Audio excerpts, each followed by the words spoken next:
Yang kelima itu ada taktik kompromi. Kompromi adalah salah satu teknik yang dipakai dalam situasi yang sulit, teman-teman, untuk mencapai keseimbangan rasional.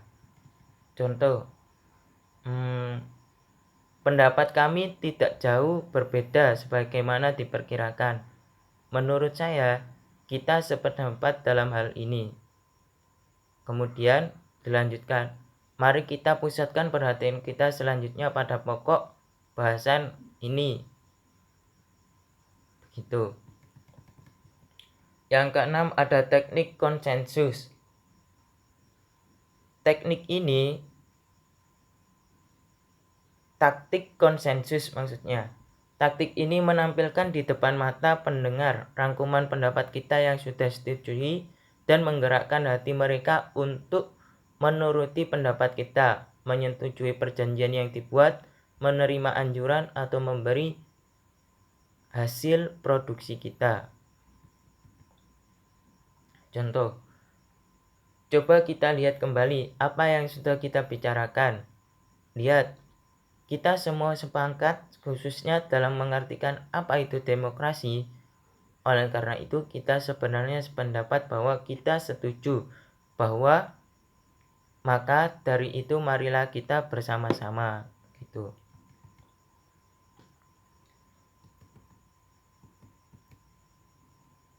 Kemudian ada tadi kan taktik afirmasi ya. Yang kedua itu ada taktik defensif. Taktik defensif ini ada beberapa hal. Yang pertama itu ada taktik menunda. Taktik ini dipergunakan apabila ada keberatan bahwa ceramah atau penjelasan yang dikemukakan kurang jelas atau kurang mengandung argumentasi yang kuat. Pembicara dapat secara taktis menunda penjelasan pada kesempatan berikut. Begitu. Contohnya seperti ini. Saya akan menanggapi pertanyaan Anda, tetapi pada kesempatan ini rasanya tidak cukup waktu untuk menanggapi pertanyaan Anda. Biasanya itu kalau di dalam TV-TV itu kan taktik menundanya itu kan kita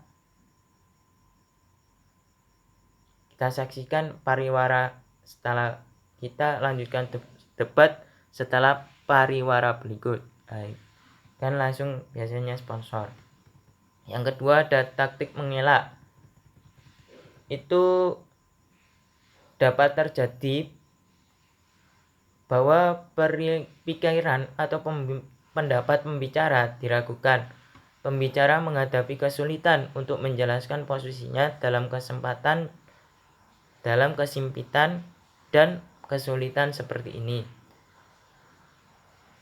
Pembicara biasanya itu menyebutkan kutipan atau ucapan seorang ahli sehingga lawan bicara dapat dikonfrontasikan langsung dengan pendapat ahli tersebut.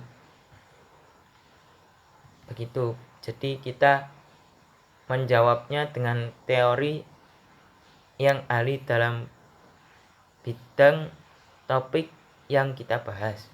Begitu. Mengutip pendapat. Kemudian itu ada taktik ya, tetapi itu menurut taktik ini kita menghargai dan menyetujui pendapat lawan bicara kita, tetapi aplikasinya disesuaikan dengan pendapat kita. Gitu. Ini adalah satu cara untuk menyimpang secara halus dari titik tolak lawan bicara. Oke. Yang keempat ada taktik mengangkat. Untuk memperoleh persetujuan peserta atas pendapat kita mengangkat dan menghormati pendapat yang berbeda dari lawan bicara. Dengan itu, dia dapat lebih baik belajar menghargai pendapat kita. Seperti itu. Contohnya, saudara-saudara, saya tahu bahwa beberapa di antara Anda memiliki pendapat yang berbeda dari pendapat saya. Saya menghormati pendapat Anda Tetapi coba Anda pahami juga pendapat saya. Coba Anda menempatkan diri ke dalam situasi saya. Mungkin Anda akan bertindak sama seperti saya. Itu. Yang kelima, ada taktik berterima kasih. Orang datang kepada kita dengan banyak kesulitan yang membebani. Kita mengucapkan terima kasih kepadanya atas informasi itu. Meskipun tidak menyenangkan kita, tetapi justru dengan itu mereka dibebaskan dari tekanan emosionalnya. Contohnya itu kita dapat saran dalam debat atau kritikan dalam debat itu, mengucapkan saya berterima kasih karena Anda mau menyampaikan kritikan Anda secara terus terang. Seperti itu. Yang keenam, ada taktik merelativasi. Taktik ini menempatkan keberatan lawan bicara ke dalam konteks dan relasi, sehingga dengan itu pendapatnya menjadi relatif. Untuk jelasnya itu contohnya seperti ini. Bukankah segala sesuatu harus dipandang secara relatif? Apa artinya mahal? Bukankah sering terjadi bahwa barang yang paling murah justru sebenarnya yang paling mahal? Bukankah pengertian sukar dimengerti secara relatif? Nietzsche mengatakan kalimat semuanya adalah interpretasi. Sebenarnya adalah interpretasi. Seperti itu.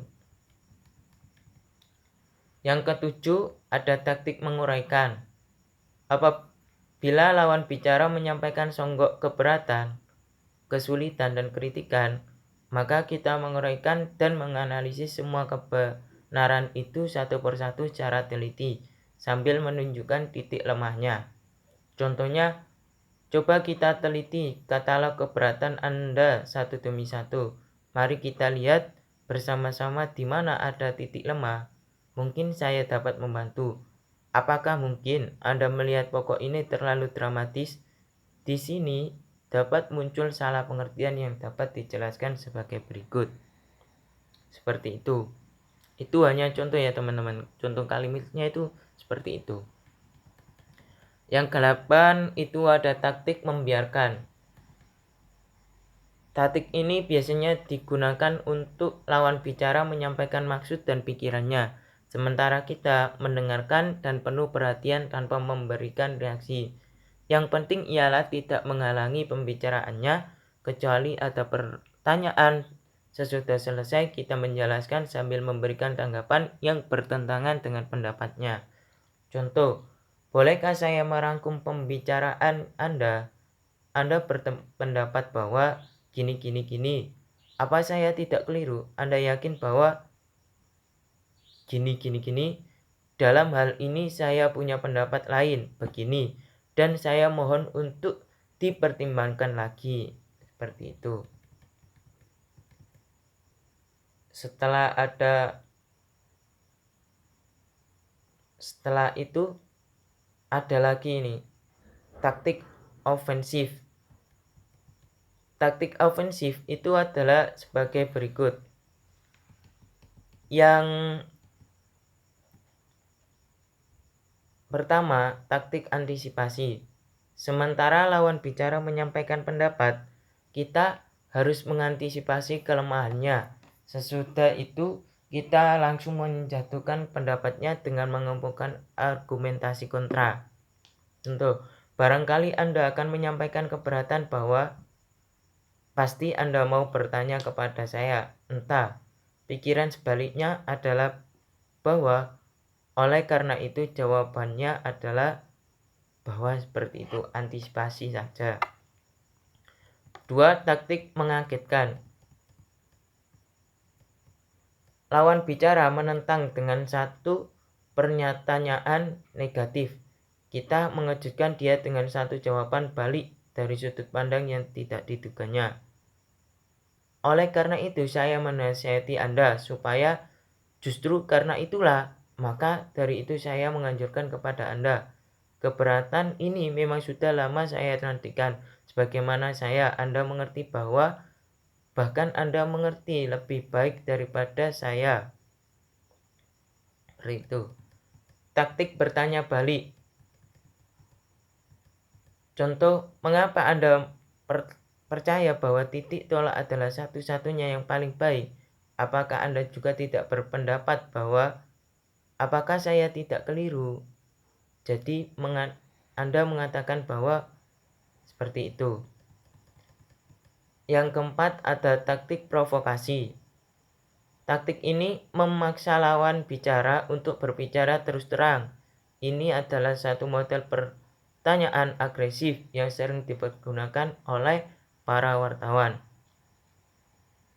Begini contohnya, itu saya tidak percaya, saya meragukan pendapat itu tidak benar, itu omong kosong.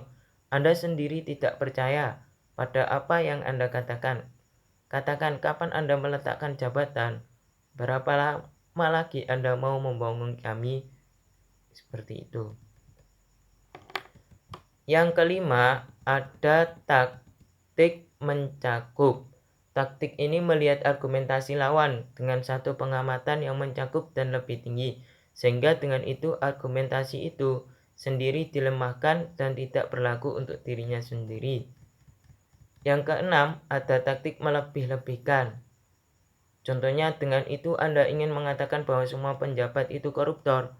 Tidak mesti, saya tidak bermaksud begitu. Tuh. Yang ketujuh ada taktik memotong.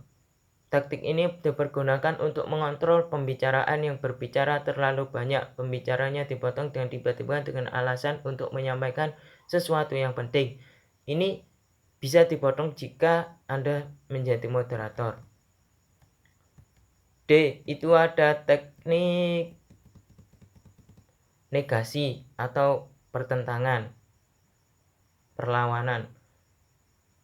Itu yang pertama ada taktik tidak. Nah, taktik tidak ini menyangkal pendapat lawan bicara secara langsung karena menuntut penjelasan yang tuntas. Seperti itu. Yang kedua ada taktik kontradiksi. Taktik ini mengemukakan pernyataan kontradiktoris atau pertentangan secara esensial atas apa yang dikatakan oleh lawan bicara. Contohnya taktik kontradiksi itu meskipun keberatan Anda itu benar, tetapi tidak membuktikan apa-apa. Maksudnya apa yang dikatakan tidak benar. Seperti itu. Itu tidak benar terjadi, tetapi Anda terlalu melebih-lebihkan hal tersebut. Seperti itu. Oke, baik. Itu saja materi dari kami. Selanjutnya sesi pertanyaan. Terima kasih.